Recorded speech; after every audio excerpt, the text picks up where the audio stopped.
Good morning, ladies and gentlemen. My name is Alin Akasha Amin. My nickname is Tisha. I'm 11 years old and I come from Anubangala School. Today, I'm going to tell you about the story entitled Little Red Riding Hood. Once upon a time, there was a little girl. She lived in the village near the forest. Whenever she went out, little girl could wear a red riding cloak.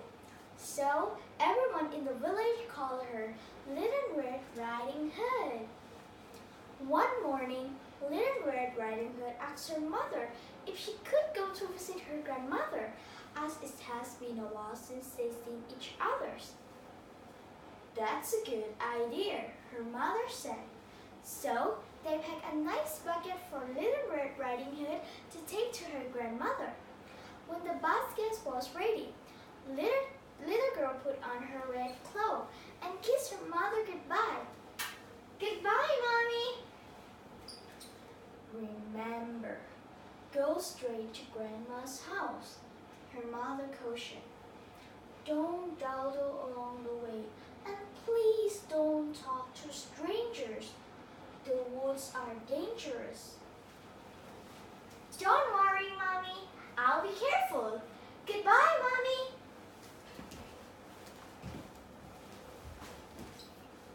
But when Little Red Riding Hood noticed the lovely flowers in the woods, she forgot her promise to her mother. She picked a few, watched a butterflies, flit about for a while, la la la, listen to the frog croaking, up, up, and pick a few more. Little Red Riding Hood was enjoying her warm summer day so much that she didn't notice a dark shadow portion out of the forest behind her. Suddenly, the wolf appeared beside her. "What are you doing out of here, little girl?" the wolf asked in the voice as friendly as he could muster. "I'm on my way to see my grandma, who lived through the forest near the brook," Little Red Riding Hood replied. Then she realized how late she was. She quickly excused herself, rushing down the path to her grandma's house. The wolf, in the meantime, took a shortcut. The wolf, a little out of breath from running, arrived at Grandma's and knocked lightly at the door. "Oh, thank goodness, dear. Come in, come in. I was worried sick that something has happened to you in the forest," said Grandma, thinking that knock was her granddaughter. The wolf let himself in. Poor Granny did not have time to say another word before the wolf gobbled her up. The wolf let out a satisfying bird and poked to the granny's wardrobe to find a nightgown that he liked.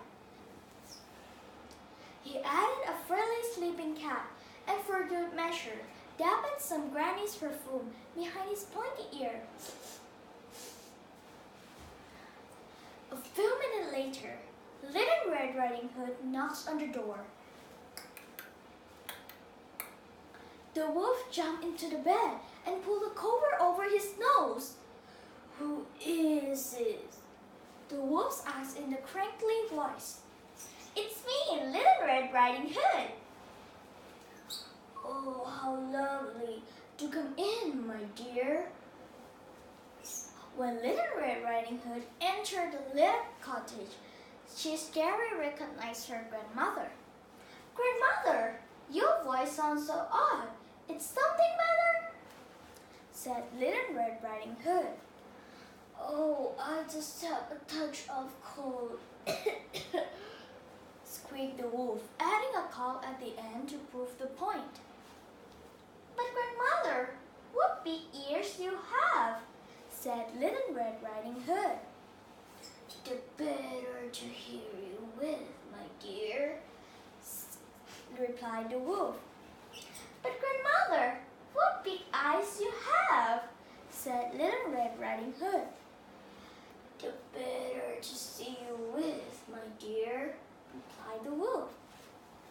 But grandmother, what big teeth you have, said Little Red Riding Hood, her voice quivering slightly. But the better to eat you with, my dear, roared the wolf, and he leapt out of the bed and began to chase Little Red Riding Hood. Almost too late, Little Red Riding Hood realized that the person in the bed was not her grandmother, but the hungry wolf. She ran across the room and through the door, shouting, "Help, wolf! Help, wolf! Help me, please!" The woodsman, who was chopping log nearby, heard her cry.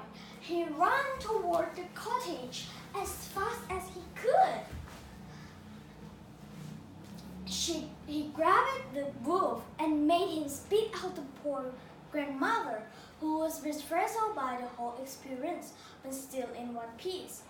"Oh, Grandma, I was so scared," said Little Red Riding Hood. "I'll never talk to strangers or dollar in the forest again." Dear child, you have learned some important lesson. Thank goodness that you're shouting loud enough for this kind of woodsman to hear you. The woodsman knocked out the wolf and carried him deep into the forest, where he wouldn't bother people any longer. Little Red Riding Hood and her grandmother has a nice lunch and a long chat. Moreover, moral of this story is you should obey your parents and have wisdom of caution being with strangers. Thank you and have a good day.